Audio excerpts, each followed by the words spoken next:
I, female 32, have been dating my boyfriend, 36, for 9 months. He has 2 little children who love going out to eat. We go out once a week, and each time he happens to forget his credit card to make a payment. I'd obviously end up paying since we had the kids with us, but honestly, it left me broke this month and the month before. I just received my payment for my second job, part-time. We agreed to go out together with the kids, and I even sent him a text reminding him not to forget his credit card. He laughed it off. We ordered dinner at the restaurant, and he let the kids order lots of new stuff on the menu, which was pricey. Before we started eating, I mentioned his credit card to ensure he didn't forget it. He looked at me shocked, and then started searching his pockets for a while. He then looked at me in a sorry way and said, "Guess I forgot it in the other pair of jeans that I thought I was going to wear," and then asked me to foot the bill just this time. The food was on the table, but I didn't even get a bit. I grabbed my stuff and just got up. He freaked out, asking where I was going. I told him I wouldn't be paying this time again and to enjoy his dinner with the kids. Then I walked out. He called me later and absolutely lost it on me. He said he couldn't believe I'd walk and leave him and the kids in this situation. I said I wouldn't pay for the kids' food every time. It's unfair. He said he forgot. Forgot. He yelled like that. And that I didn't show sympathy for him and the kids, and that he had to cancel and leave with the kids hungry, since he couldn't pay right then and there. We got into an argument, and he's been mad at me since then, saying things like how he needs to look at how I'm treating the kids specifically, and how I was willing to let them go hungry with my selfishness. Am I the idiot? Once is an accident. Twice is a coincidence. 3 times makes a pattern. 36 times means you're the idiot, and you need to do a reality check about this relationship. I mean, I have a friend who loses his debit card constantly, but he just Venmos his share or does grab the bill next time. Right? If he had his phone to call OP, she could have asked him to transfer the money then, or paid OP back after each earlier time. If someone was truly forgetful but always paid me back within a couple of days, I wouldn't worry about it too much. OP, he's been manipulating you weekly for 9 months to pay for dinner for him and his kids. Why do you even agree to do weekly nights out if you can't afford them, and he's never offered to pay? Are you serious? You know he didn't forget. He knows he didn't forget. And everyone listening to this knows he didn't forget. Fool you once, shame on them. Fool you multiple times, then you're the fool who keeps falling for the same trick. Why are you with this guy? Holy smokes. Interestingly, he says you made the kids go hungry. If he genuinely forgot his credit card, wouldn't the simple solution be for him to go home, get the card, and return to the restaurant? That you're not paying means the kids go hungry. It's proof that he had no intention of paying. It's proof he didn't forget. You were always his credit card. He's also a crap parent for not budgeting to feed his kids. I'd be tempted to just ghost him, and after a couple of weeks finally tell him, "Sorry, I forgot to tell you it's over." But I'm petty and spiteful. All of this after only 9 months, and you've already spent the last 2 months broke because of it? So basically, he started financially abusing you after 7 months. Sweetie, you need to dump this loser. He will bleed you dry for the rest of your life and belittle you. Run like you're trying to qualify for the Olympics. Some background. My parents got divorced when I was 12 years old. My mom moved on quickly and married her husband, Frank, within 1 year. Frank has a daughter, Alicia, who's 2 years younger. They moved in together shortly after, so I lived half with them and half with my dad. Towards the end of high school, despite the custody technically being 50-50, I stayed with my dad most of the time. I also have 2 older biological siblings, so I didn't spend as much time with Alicia. Alicia and I were always cool, but never incredibly close. Nothing against her. I wasn't looking for a new sibling, and as you can imagine, I had my hesitations about Frank. Anyways, Alicia got engaged recently and is planning a wedding for this June on what just so happens to be my 30th birthday. Having a mid-June birthday, this doesn't offend or shock me. It's always wedding season, so I've spent several birthday weekends at weddings. It just is what it is. So when my mom called me to tell me, she knew the timing wasn't ideal but made a joke At least you'll have a free party on your birthday. I told her that I had a Euro trip planned with my girlfriend that week. We've been planning it for quite some time before Alicia got engaged. My mom and Frank both told me that I needed to reschedule it because a family event comes before a vacation. I responded by saying I wish her the best, but she's not exactly my family, and I'm going to spend my 30th how I want. I will contribute some cash to her honey fund, but that's it. They were both really mad at me, and Alicia reached out to me, apologizing about the date, but it was the only time that they could get the venue they wanted. I told her no sweat, and I hope she had a blast. She then begged me to come and said I mean a lot to her, as I'm the only step-sibling she had time to bond with, which caught me off guard because I never considered us close. I told her sorry, but my mind was made up. She seemed really sad and eventually hung up. Since then, my mom has been begging me to change my mind, and Frank said that I'm being a huge idiot since he helped raise me, and I should be there for my sister's wedding. I laughed and said I wouldn't call him a father figure, and she's not my sister. That set him off more. Am I the idiot here? Not the idiot. If you were that close, she would have known you were planning a big birthday trip. Considering that you're not a part of the wedding party, you have zero obligation to attend, no matter how much they beg. You've already made plans and laid out money you likely can't get back. You shouldn't have any reservations about having fun on your birthday, and you can always send a nice gift.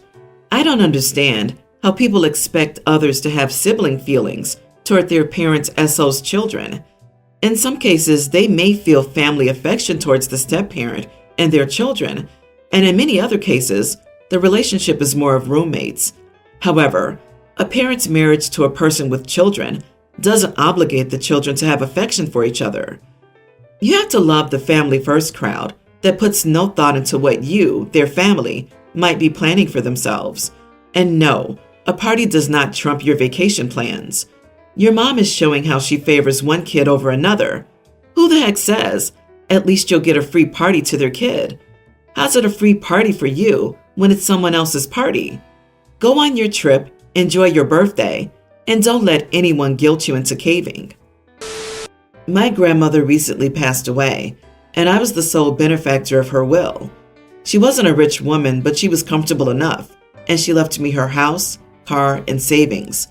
My father is her only child, but he'd made it clear early on, when the will was being written up, that he didn't want anything from her will, and to give it to me, which she did. I have an older brother who I haven't seen in 5 years. The family disowned him for the crap he did, which included stealing from various members of the family and other stuff. He and his then girlfriend had a toddler son when I last saw them, but honestly, they had no interest in him being around our family in the first place and would often use him as a bartering chip against my parents. His girlfriend, who's his ex, apparently now reached out to me on social media the day after the funeral and was all sweet and called me babes, which, ew, we're not friends. To sum it up, she asked when the will was being read so she could come. I asked her why she'd be coming, and she said to find out her son's share of the inheritance. I was beyond shocked at the audacity of this witch, and I told her as much, stating that there was nothing in the will for him, and it had already been read to get the funeral plan she'd set out in it. She was angry at this and demanded to know why he'd not been included in the will, and asked who'd gotten the things in the will. I pointed out how she'd not acted like family, and my brother had been disowned. So really, how could she think he'd be in the will? I also told her I had gotten most of the stuff, which was a mistake on my part, but whatever. She began to demand that I split it with him, stating that the nice house was much too big for a single 21-year-old girl, and how I didn't need it as much as her, as she has a child to take care of, and how I was being selfish and should sign it over to her, or that I should give her a cut of the money for my nephew's future, and that it was my responsibility as his aunt. I told her no and to not contact me again. I heard she's talking on social media about how I've stolen her son's future and food from his mouth and a roof from over his head. I won't lie, it's stressing me, and I'm starting to feel guilty. I don't care about her. She can go curl up in a gutter for all I care, for what she's put my parents through years ago. But I do feel guilty for my nephew. He's only a kid, and none of this is his fault. but I have doubts on if anything I give her for him would really trickle down to him. So, am I the idiot? Good God, the sense of entitlement in that one. You don't need a house because of your age, and you don't have the kids. She needs to kick rocks. You are not the idiot. You need to ignore all text. Don't answer anything, even if they accuse you of doing horrible things. Block from Facebook and maybe even take a hiatus from it. If they aren't in the will, there's nothing else. If they find out when the will is read, they'll do whatever they can to delay or cause problems. Get cameras and a security system on that house, if there isn't one already. Tell her that she's right. She does have a child to take care of. The operative word here is she. You don't have a child to care for, and her child is not your responsibility. However, if you want to do something nice for him, you could set up a trust in his name that only he'll have access to when he's 18. But it's up to you. Unfortunately, sometimes the sins of the father do affect the son. Sort of, but if OP's grandmother had wanted to do that, then she could have set that up for them in her will. But she didn't. Someone's will is exactly that. Their will, their wishes and choices, just written down for when they're not around to express them in person. And the obvious thing to do with someone's choices is to respect them. So there's an interesting question here about who should inherit, but OP's grandmother already answered it. My 37 female, sister Missy, teen, is actually my older sister's sister. My older sister and I share the same mother, and I'm the product of an affair. My stepdad raised me and maintained a relationship after he divorced my mother. My stepfather passed away almost a year ago. I was supporting his household. Missy's mother hates me and always says, "You're not my child's sister." I supported the household, including her older son, 24. When my stepfather passed, I tried to maintain contact and help as much as I could. But after the funeral, they cut ties with me. I would try to call Missy, and it would go to voicemail. I maintained the contract on the phone and paid for the service. I did notice if the phone was still being used, but I just figured her mother didn't want her talking to me. Missy reached out this week, asking if I would help them move, because the mother's boyfriend is, quote, acting crazy. I offered her a place to stay, and she stated, "We just need the money to move or one of your rentals. My mom hates you." I asked her if this was why she didn't reach out until now, and she said, "My text and calling don't always work." I said my offer to stay with me was on the table, but I could not give more money.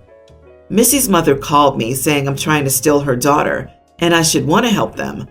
I offered her a job managing my rentals, but she said she would never work for me.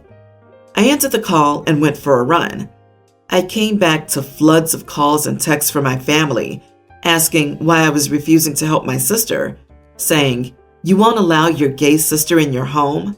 Saying that I'm an idiot and want to see them homeless. I didn't know my sister was gay, nor would I have cared. I sent my sister a message saying, "I cannot help you or your mother. I will maintain the phone until you're 18, but you'll either have to pay for it yourself or pay me. No matter what, I love you for who you are, but please never contact me again." My older sister said that I'm being an idiot because I'm bitter Missy won't come live with me. The reality is, I actually never wanted her to live with me. I just really don't want to support her mother, brother, or anyone else. Am I the idiot? Edit. Missy's mother has hated me since I was a teen. I wasn't welcome at the wedding because she felt that I'd set a bad example for the future. I'm assuming that this was related to my mother's affair. She's called me every name under the sun, and I let it go until I was about 24. I snapped and said, "I did some unsavory crap, but I've apologized." However, she's maintained that attitude. "You're a witch and I hate you." My biological father wasn't the greatest, but he left me a hefty trust. This provided the house Missy and her family lived in until my father died. Her mother decided to move and asked me to sell the house and give Missy half. The day I said no, contact stopped. My older sister spends a lot of time with Missy, but will not give her a single penny. She will buy her an outfit here or there. I called CPS to do a welfare check, and they said they would investigate. My older sister has doubled down on me being an idiot. I ended the call by asking her to move out of my rental or start paying rent. Not the idiot. You tried to keep contact with them, and they cut you off without reason, and then only contact you now for money. Screw that. I don't see how Missy's mom can say, "You're not my child's sister," and exclude you from the family, but still expect you to give them your hard-earned money. They're in a desperate situation, and instead of immediately taking you up on the job offer and housing, they decide to be choosing beggars. It's their fault, not yours. Tell your older sister and every single family member who calls you to scold you. I offered them a place to stay in my home. They said no. However, I'm so glad you can take them in and give them money. They must be so happy with your offer of help. I'm happy you can help them right now, and I'm sure they'll be even more grateful as they don't hate you. Your mental health will be so much better without them. Time to cut the strings entirely, in my honest opinion. No more money, no more contact. They're takers. You had no obligation to support them at all. Update. You all are right.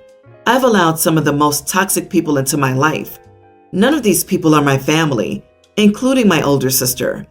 I changed my number this morning. Then I spoke with my mother, and I explained to her, if she gives my number to any of them, she will be cut off as well. Thank you all. I am not a big eater. I like going out with friends and enjoying a reasonable meal with a beer or two. My friends go nuts. They order $100 meals and appetizers with different sides. When the bill comes, they always just say to split it evenly, so I end up paying 3 times my meal cost, and they each save a few dollars. We can all afford this. No one's going broke from these meals, but I don't think it's fair. I've mentioned a few times that we should get separate bills, but they never agree. The last time we went out, I was meeting my girlfriend afterward for a movie. She's not the biggest fan of my friends, so she didn't join us, but I knew I had a ride home. I noticed that our restaurant had a really interesting cocktail menu, so as I enjoyed my burger and fries, I enjoyed a few drinks. When the bill came, my total was about $250, which is about $200 more than I usually top out at. We split the bill, but they were all giving me a side eye. One of them texted me and said I was an idiot for padding the bill like that, and if I did it again, he would insist that we have individual bills. I texted everyone and asked if they all felt the same. They did, so I apologized and agreed that when we went out, I'd pay my own bill. My girlfriend thinks I'm right in proving my point, but I'm still feeling resentment from my friends. That's so funny. If you do that again, we'll do what you asked before and get separate bills? Not the idiot, and well played. It was fine until you turned the tables. They knew what they were doing, and for the life of me, I don't know why you would be friends with people like that. Yeah, OP needs to lose these friends. They took advantage of you, didn't listen when you made the point of paying your own bills, and now they're forcing you to stop, or they'll separate the bills individually. Sounds like they were using you to get cheaper meals. Sounds like the girlfriend is a pretty good judge of character. OP's cheekiness is deliciously well played. I loathe bill-splitting shenanigans with folks who knowingly order extravagant meals or pricey drinks while expecting others to help foot the cost. Honestly, I wouldn't be friends with these users.